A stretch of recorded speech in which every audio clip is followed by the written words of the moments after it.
traze-me aqui a estola sacerdotal. E Abiatar a trouxe a Davi. Então consultou Davi ao Senhor, dizendo: perseguirei eu o bando? Alcançá-lo-ei? Respondeu-lhe o Senhor: persegue-o, porque de fato o alcançarás e tudo libertarás. Partiu, pois, Davi, ele e os 600 homens que com ele se achavam, e chegaram ao ribeiro de Besor, onde os retardatários ficaram. Davi, porém, e 400 homens continuaram a perseguição, pois que 200 ficaram para trás, por não poderem, de cansados que estavam, passar o ribeiro de Besor. Acharam no campo um homem egípcio e o trouxeram a Davi. Deram-lhe pão e comeu, e deram-lhe a beber água.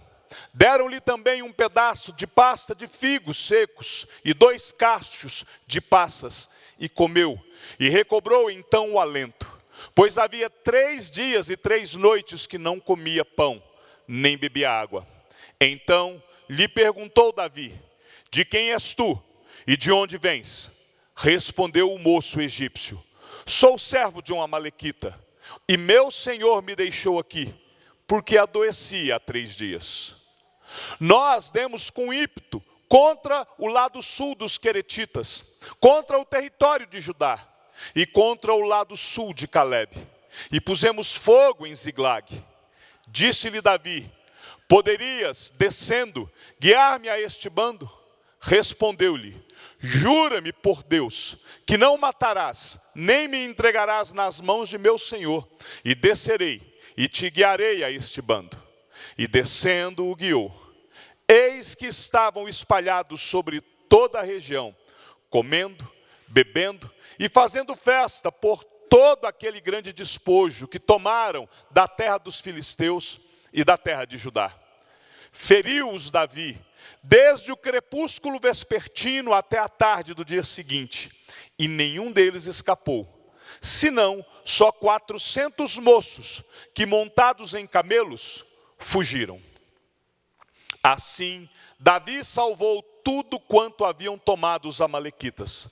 Também salvou as suas 2 mulheres. Não lhes faltou coisa alguma, nem pequena, nem grande, nem os filhos, nem as filhas, nem o despojo, nada do que lhes haviam tomado. Tudo Davi tornou a trazer.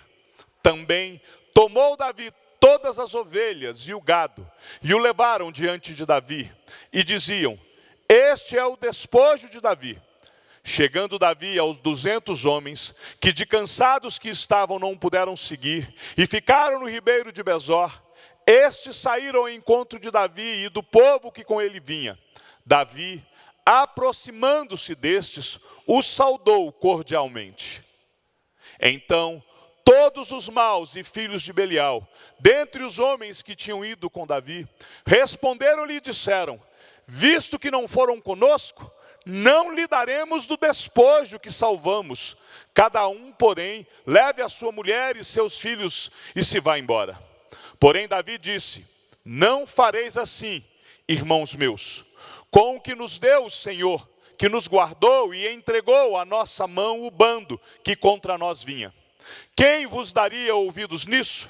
Por qual é a parte dos que desceram a peleja? Tal será a parte dos que ficaram com a bagagem. Receberão partes iguais. E assim, desde aquele dia em diante, foi isto estabelecido por estatuto e direito em Israel até o dia de hoje. Chegando Davi a Ziglag, enviou do despojo aos anciãos de Judá, seus amigos, dizendo: eis para vós outros um presente do despojo dos inimigos do Senhor. Toda e qualquer história registrada nas Escrituras tem um propósito. A palavra de Deus nos diz que toda a Escritura é inspirada por Deus e que toda a Escritura é útil. Toda a Escritura, ela tem para nós uma utilidade. As histórias da Bíblia não estão ali registradas pura e simplesmente para preencher um espaço. Tudo que está escrito são princípios para que nós possamos aprender e aplicar à nossa vida. Esta história de Davi resume muito bem alguns princípios para que nós possamos aplicar na nossa própria história, na nossa própria vida, na nossa família. A vida familiar, ela se parece hoje muito com um campo de batalha. Alguns casais, eles vivem em pé de guerra. Pais e filhos, às vezes, estão em batalhas uns com os outros. Marido brigando com a esposa brigando com o marido, os cônjuges brigando com os seus respectivos sogro, sogra. Às vezes a família, ela é um campo de batalha e é das mais renhidas que nós travamos. Há uma orquestração do mal contra a família. O diabo tem se levantado para poder atacar os nossos lares. São torpedos mortíferos, são ataques cada vez mais vis e terríveis contra as nossas famílias. E aqui, quando nós vemos Davi sendo atacado pelo inimigo, é um momento para nós podermos olhar e pensar: será que nós também não temos sido vítimas de ataque do inimigo? Será que nossas famílias também não estão sendo atacadas pelo inimigo? Entenda que ser atacado pelo inimigo não significa que você não é bom. Ser atacado pelo inimigo não significa que Deus está castigando você. Ser atacado pelo inimigo significa simplesmente que você está vivo. Porque todo mundo que está vivo está sujeito ao ataque do inimigo. A palavra de Deus nos diz que o nosso inimigo está ao nosso derredor, como um leão, querendo nos devorar. Nós somos vítimas constantes dos ataques malignos. Deus, Ele tem sido o nosso escudo, a nossa fortaleza, socorro bem presente na tribulação. Não temos motivo para temer, mas que nós estamos sob ataque, nós estamos. E nós precisamos olhar para esta história de Davi e aprender algumas lições. Davi, ele era um guerreiro, era um homem que o próprio Deus o chama de homem segundo o coração de Deus. E ele não estava isento de batalhas. Mesmo sendo este homem segundo o coração de Deus, ele foi terrivelmente atacado pelo inimigo. E depois deste ataque, ele sofreu essa grande derrota. Davi chega em casa, volta da batalha, vitorioso de uma batalha, mas quando ele chega em casa, estava tudo destruído, tudo queimado. As esposas levadas cativas, os filhos levados juntos, né? Não sobrou nada, absolutamente nada. Essa história do ataque, ela pode ser resumida em 3 partes. Eu vou dividir a minha mensagem essa noite, tentando demonstrar essas 3 partes. A primeira parte é como o inimigo ataca. E enquanto eu mostro como o inimigo ataca, eu quero mostrar o que ele ataca. E a segunda parte da mensagem é o que fazer para vencer o inimigo. O que nós podemos fazer para derrotar o inimigo? E aí, olhando este contexto, aquele que o inimigo está atacando e como ele está atacando, e depois nós vamos então tentar aprender o que fazer para poder vencer o inimigo. Então, nesta noite, eu queria falar sobre famílias, sobre o ataque do inimigo. E o inimigo ataca, em primeiro lugar, nossas finanças. Sempre que o inimigo ele ataca, ele quer atingir algumas áreas vitais. O inimigo quer destruir algumas áreas que são muito caras para nós. Essa história, a história de Davi, é um resumo muito claro do que tem acontecido com muitas famílias, com muitas pessoas em muitos lugares. O diabo tem tentado atacar a nossa vida financeira. Quanta gente, quantos crentes, quantos irmãos estão enfrentando dificuldades financeiras. Pessoas estão endividadas e não sabem mais o que fazer. Não é uma simples a culpa da crise. É porque elas estão, às vezes, sendo realmente atacadas em suas finanças. Talvez a maior crise que acontece dentro da família acontece exatamente na área financeira. Há batalhas dentro do lar por causa de dinheiro. Há muitos casais que chegam a se separar por causa de dinheiro, né? Porque, como eu ouvi certa vez de um pregador, quando o dinheiro vai embora, o amor pula pela janela ou sai pela porta dos fundos. Porque às vezes a carência de certos itens básicos dentro da casa faz com que a família não suporte o ataque. E por isso o inimigo tenta nos tirar a paz, atacando as finanças da família. Há nos nossos dias um espírito consumista. Hoje, segundo alguns cálculos, nós gastamos 5 vezes mais do que a população que vivia na década de 1950. Aquilo que ontem era luxo, hoje chega a ser necessidade. Aquilo que ontem era um item supérfluo, hoje para muita gente é algo como que item básico para se ter em casa. Nós muitas das vezes compramos aquilo que nós não precisamos, com dinheiro que nós não temos, e às vezes para impressionar pessoas que nós não conhecemos e que nós nem gostamos muito delas. Nunca aquilo que nós ganhamos é realmente suficiente. Há um ataque do inimigo na área financeira, né? Vigia, você precisa vigiar as suas finanças, porque as suas finanças fazem parte da sua estrutura, do seu sustento, da estabilidade sua familiar. Tem ataque do inimigo nessa área. Se você quer equilíbrio financeiro, não gaste mais do que você ganha. Nós tivemos aqui, mês passado, algumas aulas com o Charles, falando e abordando exatamente isso. Por quê? Porque é um problema. O número de pessoas que estão estouradas no cartão de crédito é imenso. E aí elas vão falar assim, não, porque o devorador, que devorador é você. Você que não tem vigiado o suficiente, você que tem gasto mais do que ganha, você que não tem administrado com sabedoria o recurso que você tem. Você precisa vigiar, porque a Bíblia nos ensina que nós caímos no pecado de acordo com o nosso desejo, de acordo com a nossa concupiscência. E o diabo, às vezes, coloca sobre os nossos olhos itens que nós ficamos desejando, e de repente estamos endividados. E quando nós começamos a nos endividar, nós partimos e começamos a nos prejudicar espiritualmente, porque normalmente a primeira coisa que nós, na medida que vamos apertando, na medida que vamos ficando endividados, a primeira coisa, o primeiro item do nosso orçamento que nós riscamos é dízimos e ofertas. É algo mais ou menos assim, não está sobrando, então eu não vou entregar meu dízimo. Você sabe o que você está dizendo com isso? Que eu dou para o Senhor é aquilo que sobra. E aí o inimigo cresce, e aí o inimigo continua atacando e ataca as finanças, e isso vai trazendo desestabilidade na família, porque nós começamos a perder a nossa estabilidade espiritual.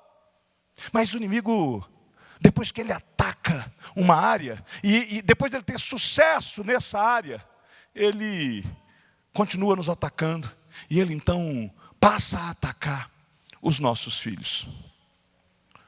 Há muitas famílias que não estão se apercebendo que os seus filhos estão sendo atacados.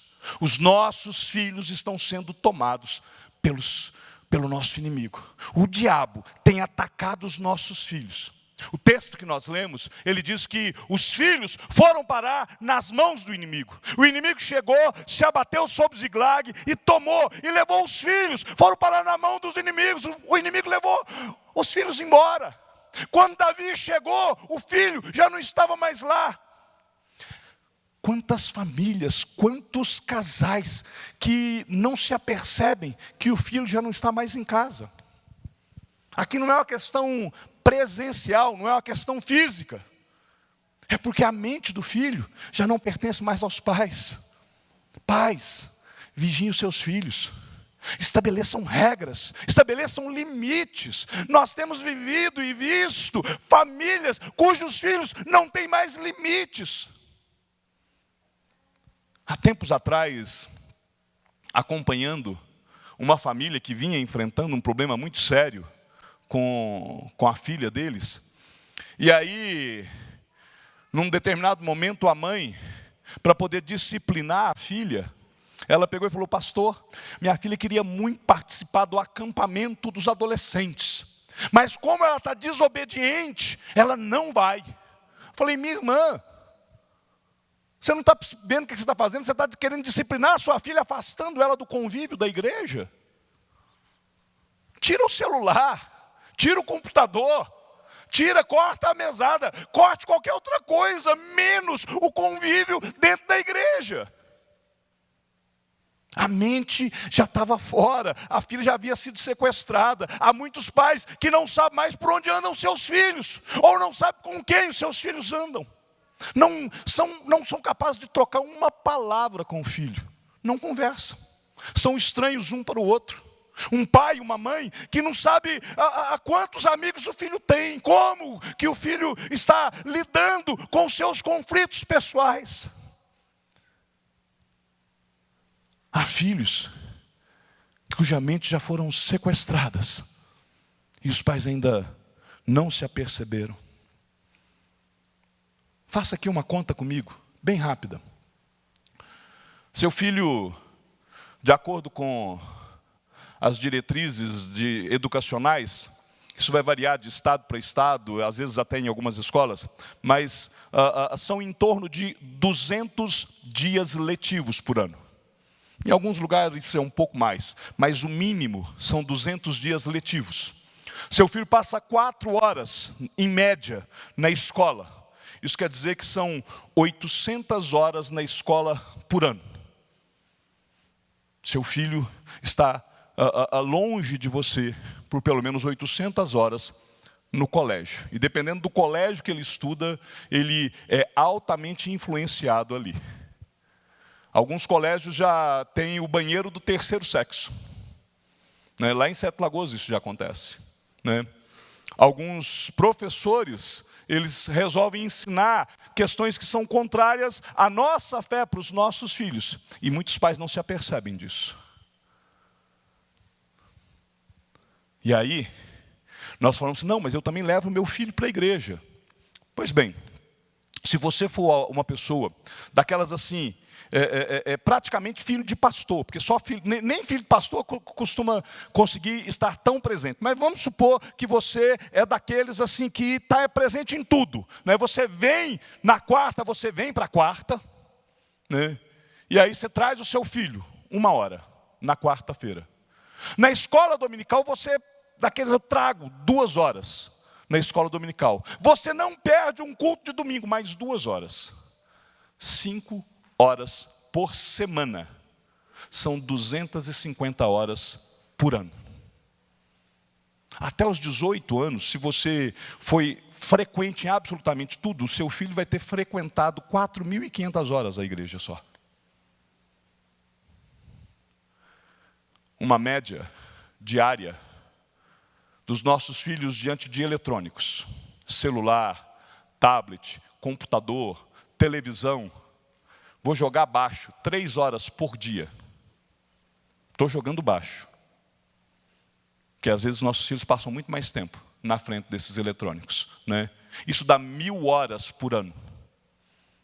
Ao final de 18 anos, seu filho tem 18.000 horas de eletrônico. 4.500 horas de igreja. Quem que está educando o seu filho? O que seu filho tem visto? Será que o inimigo não está atacando e não está roubando a mente do seu filho? Tem pais que não sabem o que os filhos veem na internet. De vez em quando, eu pego o celular dos meus meninos e eu falo: quero ver aqui, deixa eu olhar os históricos. Né? É tudo monitorado por mim. Tem aplicativo para isso, para você instalar. Isso dá trabalho, dá muito trabalho. Porque isso gasta tempo. Mas você tem que cuidar, vigiar, para que seu filho não seja atacado, para que seu filho não seja sequestrado. Outra área que o inimigo tem atacado, ele tem atacado a nossa saúde. O inimigo ataca a nossa saúde, o diabo ataca a nossa saúde. O versículo 4 diz que quando Davi chegou, ele e os seus homens entraram em angústia e que choraram, e choraram amargamente, fortemente. A palavra que é utilizada ali diz que eles quase morreram por dentro. Tiveram a própria saúde abalada. Houve um desmoronamento emocional. Eles não tinham mais forças. Eles choraram muito, ficaram desmoronados, abalados. A saúde emocional deles ficou em frangalhos. Eu fiz uma pesquisa rápida na internet sobre isso, e em torno de 1/5, 20% da população mundial tem algum tipo de doença emocional. São doenças psicossomáticas que estão consumindo a vida de muitas pessoas. Depressão, ansiedade, pânico. Nós, às vezes, estamos sendo atacados pelo inimigo, ele tem roubado a nossa saúde. Pessoas que já não têm mais forças para lutar.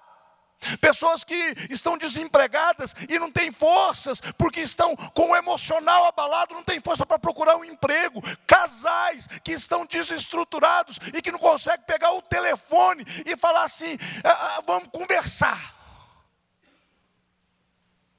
O inimigo tem atacado nossas finanças, atacado nossos filhos, atacado nossa saúde. E com isso, cada vez mais, o inimigo tem atacado os casamentos. Porque tudo isso é um abismo que puxa outro abismo e a coisa vai desmoronando. Casamentos estão sendo destruídos. O diabo ataca o casamento.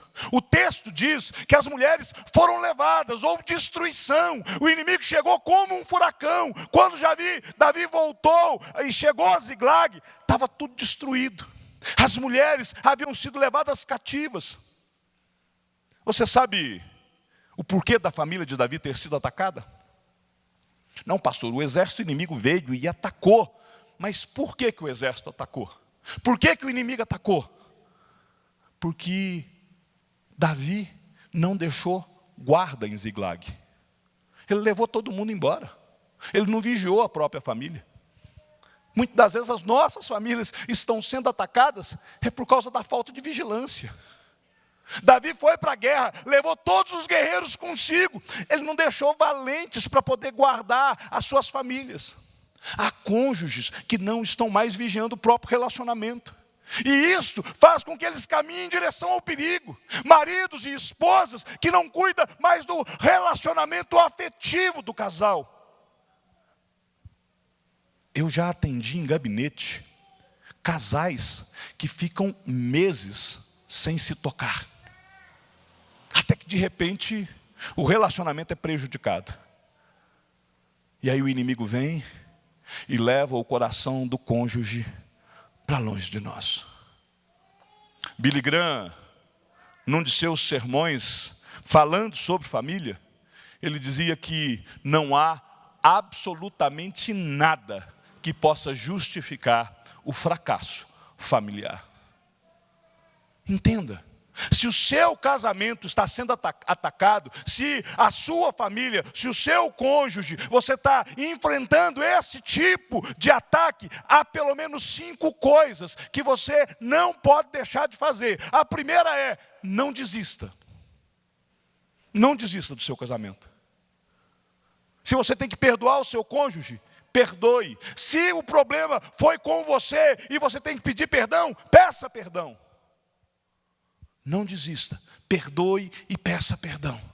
A terceira, recomece tudo na presença do Senhor. Retome a sua história, retome o seu casamento. A quarta, persevere. Se nada disso der certo, a quinta coisa, não desista. Não desista.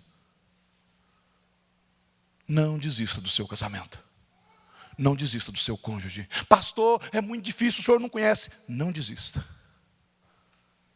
Porque se você perceber que você está perdendo o seu casamento, não jogue a toalha.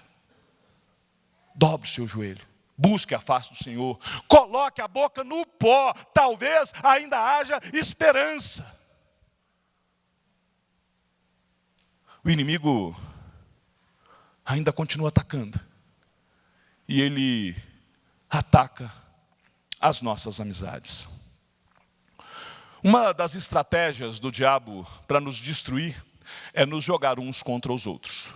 O Senhor Jesus Cristo disse que o reino dividido não pode prevalecer, né? Os amigos de Davi, eles eram amigos mais chegados do que irmão. Depois você dá uma lida no livro de 2 Samuel, no capítulo 23, você vai ver que um belo dia, havia lá uma guerra contra os filisteus, e Davi um dia chega do lado de fora, de noite, ele olha e fala assim, que saudade de beber da água do poço, lá de Jerusalém. Eles estavam em guerra. Davi simplesmente expressa um desejo dele ao vento. Estes mesmos amigos, estes valentes de Davi, eles escutam o desejo de Davi de beber da água do poço lá de Jerusalém. Diz a Bíblia que eles saem espreitando entre as fileiras do inimigo, colocam a própria vida em risco, vão até Jerusalém, eles atravessam as linhas do inimigo, vão até Jerusalém, pegam água do poço e voltam, e de novo vem cruzando no meio do inimigo e chega para Davi e fala, Davi, você queria beber da água de Jerusalém? Está aqui, nós fomos lá para buscar para você. Amigos que amavam Davi de fato. Mas quando o inimigo veio e levou as esposas, e levou os filhos, e levou a saúde, e levou tudo, eles começam a pegar em pedras para matar Davi. É algo que o inimigo faz, nos jogar uns contra os outros. Nós estamos vivendo algo nos nossos dias assim, principalmente no Brasil. Nós estamos chegando agora na época de política. E sabe o que eu percebo? Eu vejo amigos se xingando um ao outro. Seu coxinha, seu mortadela. Não faça isso. Não vale a pena. O seu irmão não é seu inimigo. Não é a nossa diferença de pensamento que nos faz inimigos uns dos outros. O seu cunhado não é o seu inimigo. Ele pode ser usado pelo seu inimigo, mas ele não é o seu inimigo. O seu vizinho não é seu inimigo. O seu parente não é seu inimigo. O seu chefe, o seu concorrente, a sua esposa, os seus filhos. Lembre-se, a nossa luta, ela não é contra a carne, não é contra sangue. A nossa luta, ela é contra principados, contra potestades, contra os dominadores deste mundo tenebroso. A nossa luta é contra as forças espirituais do mal. A nossa luta, ela é travada nas regiões celestiais. E a nossa luta é travada de joelhos diante de Deus. A estratégia do diabo é nos jogar uns contra os outros. O que o diabo quer é que nós possamos terminar sozinhos. E aí fica um culpando o outro. Dificilmente alguém diz, eu sou o culpado. É da natureza humana culpar o outro. Sabe aonde começou isso? Lá no Éden. Quando eles caem em pecado, comem da fruta que Deus ordenou. Quando na viração do dia vem o Senhor, Deus chega e fala, Adão, você comeu do fruto. Adão não fala, eu sou culpado. Ele fala, a mulher que o Senhor me deu, ela me deu e eu comi. Que é isso que você fizeste? A serpente. É um jogo de empurra. A culpa nunca é nossa, a culpa é sempre do outro. Mesmo quando nós percebemos que a culpa é nossa, nós temos uma desculpa para dar e falar assim, não, mas olha só, não é bem assim. É da nossa natureza humana. E é por isso que nós precisamos entender que o nosso inimigo é outro. Não é o próximo, não é o amigo. E depois de ter tido toda essa destruição, depois deste ataque vil do inimigo, dá uma olhada no versículo de número 16. O inimigo celebra a nossa destruição. O inimigo vai comemorar, né? Eis que estavam espalhados sobre toda a região, comendo, bebendo e fazendo festa por todo aquele grande despojo. Enquanto Davi e os seus valentes estavam destruídos e se destruindo, o inimigo estava festejando. O inimigo celebra cada vitória que ele tem contra nós. Enquanto nós lamuriamos, o inimigo festeja. Ele celebra quando um crente cai. Quando qualquer um de nós cai, a festa no inferno. Até parece que dá para ouvir. E o som é de funk. Mas há uma festa no inferno. Vocês conseguiram perceber como que o inimigo ataca? Primeiro ele ataca de surpresa. Davi não estava na cidade. Deixou brechas. E o inimigo veio e atacou, né? Ele não mandou recado. No dia tal, a tal hora, eu vou lá e vou atacar. O inimigo, ele ataca de surpresa. Outra coisa, ele ataca com ímpeto, com furor, com violência. Ele feriu, ele queimou. O inimigo não está brincando de ser inimigo. O diabo não brinca de ser diabo em momento algum. O problema é que de vez em quando nós brincamos de ser crente. Mas o diabo não está brincando com a gente. Percebem por que nossas famílias são atacadas? Percebem por que o inimigo quer destruir as nossas famílias? Se nós olharmos para as Escrituras, nós vamos ver que o plano de Deus para a família não é planos ruins, muito pelo contrário. São planos de bênçãos. São famílias firmadas na rocha. Mas aí, cônjuges que não vigiam o casamento, com isso vão caminhando na direção do perigo. Vivem flertando com o pecado. Dedicam muito tempo a coisas e quase nada a relacionamento. Você precisa aprender o que alegra o coração do seu cônjuge. Se você ainda não leu, eu recomendo para que você leia, né? 5 linguagens do amor. É um bom livro para você ler, para você investir no seu casamento. Se você não tem, no final você procura o Paulo e ele faz a encomenda, e ele anota o seu telefone e depois ele te entrega o livro. Mas você precisa aprender como que funciona o seu cônjuge. Qual que é a linguagem dele. E investir nisso. A minha esposa, ela gosta muito de receber presente. Nada caro. Ela gosta de ser lembrada. E aí, eu instituí o dia do nada. O dia do nada. De vez em quando. Não é nenhuma data especial. Não é data de namoro. Não é data de noivado, data de casamento. Não é dia de nada. E aí eu passo no supermercado. Aí eu vejo lá aquelas flores. Normalmente são flores muito baratas, né? 5, 6 reais, mas é uma florzinha, né? Violeta, são flores baratas. E eu pego um vasinho daquele, mando colocar um lacinho. Aí eu chego em casa e falo: meu amor, trouxe para você. Dia de nada. Mas isso enche o tanque dela. Isso faz com que ela possa perceber que eu me lembro. Mas é a linguagem de amor dela. Você tem que saber qual que é a linguagem de amor do seu cônjuge. Minha mãe, um negócio desse não funcionaria, né?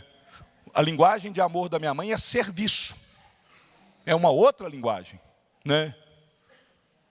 Se o esposo da minha mãe chegar e trazer para ela um vasinho, ela olha e fala, ai, que lindo. Agora, se ele chegar e falar assim, eu vou arrumar essa cozinha, eu vou varrer essa casa, eu vou fazer alguma coisa, eu vou capinar a horta, para ela isso é que faz diferença. É outra linguagem de amor. São 5, né? Tem qualidade de tempo, tem toque físico. Eu não vou te dar aqui todo o spoiler do livro. Compre o livro e leia, porque vale a pena para que você possa investir, né? Papais que não estão vigiando os filhos. Os pais são agentes de Deus para vigiar e guardar os filhos. Olha o que aconteceu com os filhos de Eli. Olha o que aconteceu com os próprios filhos de Davi. A Bíblia diz que os nossos filhos são como flechas nas mãos de arqueiro. Então, envergue bem o seu arco. Cuide do seu filho. Há pessoas que não vigiam a sua comunhão com Deus. E com isso vão ficando secos, vão ficando áridos. Não tem alegria. Até aqui, eu só falei de coisa ruim. Se eu terminar o sermão aqui, você vai voltar deprimido para casa, né? Que é isso? O pastor falou de ataque, e eu quero saber de vitória, né? Você não veio aqui essa noite só para ouvir notícia ruim. Principalmente você tem que aprender aqui o que você pode fazer para restaurar a sua família. Então, anote aí agora, como é que você pode, olhando para esse texto, conquistar esta vitória. O que você precisa fazer para vencer o inimigo? A primeira coisa, não se conforme com o problema. Admita que o problema existe, mas não se conforme com ele. Tem que haver uma reação, tem que haver algo que se move dentro de você. O verso 4 diz assim: então Davi e o povo que se achavam com ele, ergueram a voz e choraram, até não terem mais forças para chorar. Eles sentiram o problema. Eles reagiram diante do problema. Tem gente que não reage. Vê o problema e não reage, fica ali, fica paradinho, né? Eli foi advertido sobre os filhos dele, mas não reagiu. Tem gente que não crê em mudança. Tem gente que tem a síndrome de Gabriela. Eu nasci assim, vou ser sempre assim, vou morrer assim. Nós não somos destes. Nós não somos daqueles que retrocedem. Nós não podemos nos conformar com o ataque do inimigo, nós não podemos desistir. A nossa família tem jeito, sabe por quê? Porque o nosso Deus dá jeito. Nós temos um Deus que está acima de qualquer problema. Não se conforme com a crise do seu casamento. Não se conforme com o seu filho longe da casa de Deus. Você não gerou filhos para o inferno. Você gerou filhos para o reino. Os seus filhos são herdeiros do Senhor. Você não gerou filhos para o inimigo levar. Então não se conforme, não aceite a derrota. Tá, pastor, eu não aceito, mas e daí? Ora, chore diante de Deus. Faça o que Davi fez. Chore diante de Deus. Vá para os pés do Senhor e chore. Agora entenda, não chore por causa dos seus problemas. Chore aos pés do Senhor. Apresentando ao Senhor e fala: Senhor, está aqui a minha causa. Senhor, aqui a minha esposa está indo embora de casa. O meu marido está indo embora de casa. Senhor, eu não aceito isso, eu não quero isso. O Senhor não me casou para eu ser divorciado. Então, Senhor, restaura.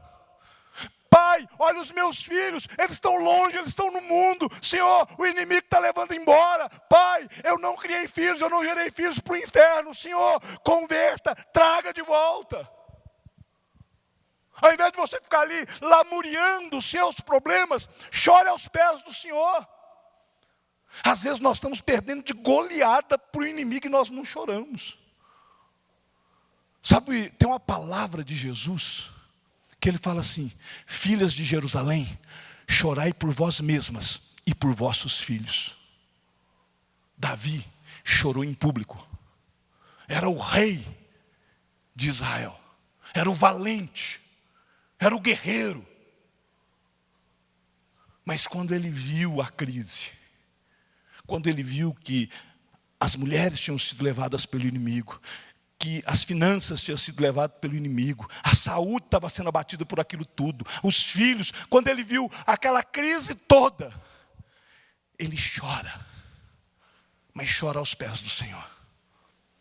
Chorar aos pés do Senhor, para que o seu casamento tome rumo, chorar aos pés do Senhor, para que os teus filhos sejam bênçãos nas mãos de Deus, chorar aos pés do Senhor, para que seus amigos voltem a ser seus amigos, chorar aos pés do Senhor para que você possa arrumar um novo emprego e a crise financeira possa ir embora, chorar aos pés do Senhor para que as suas finanças prosperem, chorar, clamar, jejuar, buscar, não se conforme, não aceite o problema de graça,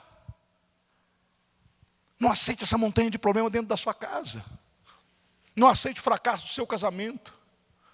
Chore diante de Deus. Nós precisamos de mais homens e mulheres que não se conformam e choram.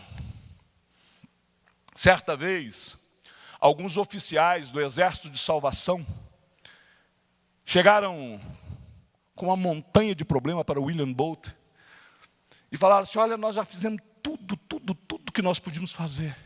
Nós já usamos todos os métodos possíveis, nós não estamos conseguindo levar as pessoas a Cristo, nós não estamos conseguindo fazer mais nada, está tudo dando errado, nós não sabemos mais o que fazer, nada acontece. A história diz que William Booth levanta os olhos e sucintamente, calmamente diz para eles: vocês já experimentaram chorar? E eles: não, nós nunca choramos. Aí ele: então vamos chorar aos pés do Senhor, para que as almas se rendam a Cristo. E foi isso que aqueles homens foram fazer, chorar aos pés do Senhor. Sabe o que aconteceu? Um verdadeiro avivamento. Vidas começaram a se converter. O exército da salvação começou a avançar cada vez mais. Pessoas começaram a se render aos pés de Cristo. E tudo que eles fizeram foi chorar. Porque a palavra de Deus nos ensina: aquele que sai andando e chorando enquanto semeia, voltará com júbilo, trazendo os seus feixes. Chore diante de Deus. Outra coisa, se reanime no Senhor. Busque o Senhor em oração. O maior problema de nossas famílias é a falta de Deus. Não é porque a situação é fácil, não é porque o inimigo é fraco, não é porque nós somos fortes. É porque em Deus é que nós faremos proezas. É no Senhor. E é só nele. Davi, ele não fugiu de Deus, ele correu para Deus. O problema se abateu e Davi, ele vai buscar o Senhor: Senhor, e agora o que eu faço? Olha o verso de número 8. Então consultou Davi ao Senhor dizendo: eu vou perseguir esse bando, eu vou alcançar esse bando, porque não era na sua própria força, não seria com a sua inteligência, com a sua estratégia, não seria com os seus valentes, não seria com absolutamente nada a não ser com o Senhor. Nós precisamos nos reanimar em Deus. Tem gente que pega e fala assim: até aqui eu não liguei para Deus, agora que as coisas estão ruins é que eu vou buscar Deus. Não, meu querido, é o contrário. Às vezes o Senhor permite que certas calamidades caiam sobre nós, para que nós possamos nos voltar a Ele. Eu contei aqui, há 2 semanas atrás, o testemunho da minha conversão. Mas quando a gente conta, a gente não tem como contar tudo. Quando as coisas começaram a acontecer, quando as notícias ruins começaram a chegar na minha casa, minha mãe era espírita. Minha mãe lia a mão. E acertava, né? Minha mãe colocava carta de tarô. Ela era totalmente voltada para questões esotéricas. Mas quando a calamidade abateu, e se você conversar com ela, e ela no testemunho dela, ela fala isso, né? Que o Senhor tocou na única área que a faria se quebrar. O Senhor tocou no filho. E então, alguns crentes começaram a buscar a minha família para poder orar. A coisa se tornou pública e notória. As pessoas começaram a se preocupar. E nós tínhamos amigos, pessoas de relacionamento que eram crentes. E ela então vai, busca lá uma senhora, que era uma mulher de oração, para ela poder orar. E quando começa o processo de evangelismo, minha mãe pega e fala assim, mas... Minha mãe entende o processo de salvação. E minha mãe fala assim, mas os meus filhos, eles não sabem disso. E a palavra daquela mulher foi absolutamente sábia. Ela disse, busque você, porque o Senhor buscará os teus filhos. Às vezes nós precisamos buscar a face de Deus, para que o Senhor possa tomar a situação. Pastor, mas eu nunca estive na presença de Deus, agora vai ser hipocrisia. Não, às vezes o Senhor está permitindo que você esteja debaixo de sofrimento, para que Ele te quebre. Porque todo eleito de Deus, todo aquele que Deus chamou para a salvação, virá. É igual a história de Jonas, nem que seja na barriga do peixe, vem. Porque o Senhor não vai abandonar nenhum dos seus. Então busca o Senhor enquanto se pode achar. É assim que você vai alcançar a sua vitória. Você quer vencer o inimigo? Busque a face de Deus, busque oração. E aí, você vai passar a agir baseado nas promessas. Enquanto nós buscamos a Deus em oração, Deus responderá de acordo com a sua promessa. Davi era aquele homem que se dispôs a consultar a Deus. Ele foi buscar o Senhor, ele queria a resposta que vinha do Senhor. Senhor, eu vou me conformar? Eu vou aceitar passivamente essa derrota? Pergunte ao Senhor. Senhor, o Senhor quer restaurar a minha família? O Senhor quer trazer os meus filhos de volta? Eu tenho certeza que a resposta de Deus vai ser: sim, eu quero restaurar a sua família. Sim, eu quero trazer os teus filhos de volta. Deus fala a quem o busca. Deus abre a porta a quem bate. A Bíblia diz que o Senhor se inclina diante da nossa oração. Ele está absolutamente atento à nossa oração. Você precisa restaurar o altar da oração na sua casa. Se ele está em ruínas, você tem que restaurar esse altar. Você precisa de humildade para você buscar e falar com Deus. Deus, me ajude de acordo com a tua promessa. A tua promessa diz que os meus filhos são herança, então eu não aceito os meus filhos indo para o inferno. A tua palavra diz que o Senhor odeia o divórcio. Então, Senhor, eu não quero ser alvo do ódio do Senhor, eu quero ser alvo do seu amor. A tua palavra diz que aquilo que o Senhor uniu, o homem não separa. Então, Senhor, não deixe o meu casamento ir à bancarrota. Haja de acordo nas promessas de Deus. Entenda, eu não estou dizendo aqui que você tem que colocar Deus na parede. Eu estou dizendo aqui que se Ele prometeu, Ele não é homem para que minta, nem filho do homem para que se arrependa. A promessa do Senhor é de eternidade a eternidade. Haja conforme a sua promessa, baseado na promessa do Senhor. E reanime-se em Deus. Reanime-se no Senhor. O profeta Jeremias, durante um momento de profunda angústia, durante um momento de perversidade na sua história, enquanto ele chorava, está escrito lá no seu livro de choro, o livro de Lamentações: quero trazer à memória o que me pode dar esperança. Quem vive pela fé, coloca o pé no terreno dos milagres. A palavra de Deus jamais nos prometeu ausência de luta, muito pelo contrário, ela disse que você, que eu, que nós no mundo teríamos aflições. Mas a palavra de Deus também nos promete que aquele que está no Senhor, a vitória é certa. Davi saiu, Davi lutou, Davi venceu. Ele se reanimou em Deus. E ele foi, e Deus trouxe a solução. Abandonaram um soldado que pegou e falou assim: o que? Agora eu estou morto na mão desses homens. E esses homens, quando chegam, ao invés de simplesmente agora falar assim, eu vou brigar com ele, eles entendiam, a minha briga não é com esse cara não pode fazer nada. Eu vou dar pão, eu vou dar alimento, eu vou dar água, agora eu ajudei. Você pode me ajudar também? Você acha que aquele homem ficou enfermo por quê? Porque Deus já estava tomando o controle da história. Se Davi age por impulso de vingança, ele encontra aquele homem e o mata. E agora? Como é que eu vou saber para onde esse povo foi? Quando nós agimos baseado naquilo que Deus nos dirige, a vitória é certa. Eu estou agindo baseado na promessa de Deus. Eu estou reanimado em Deus.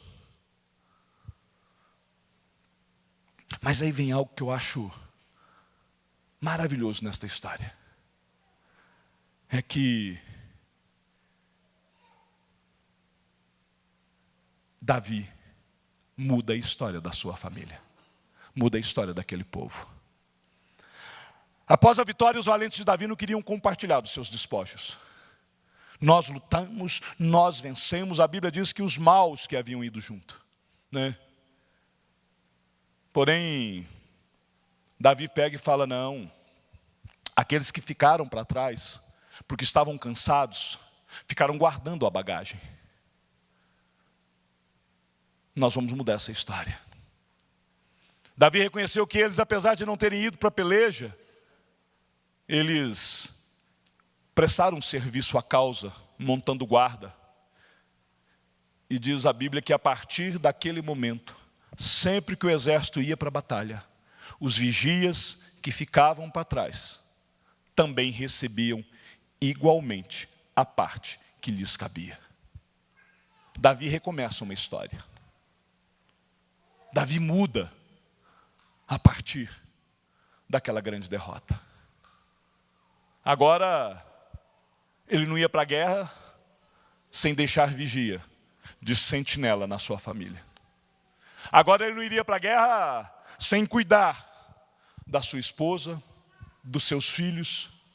E cuidando da família, ele cuidava das finanças da família. E cuidando das finanças da família, ele evitava muitos dos problemas emocionais que afetariam a sua saúde. E estando tudo bem, ele não teria mais problema de enfrentar com os seus amigos. Ele muda a história. Não adianta absolutamente nada o Senhor falar hoje ao seu coração, você se dispor a buscar e Deus mudar a sua história. E amanhã você está repetindo os mesmos erros, fazendo as coisas do mesmo jeito.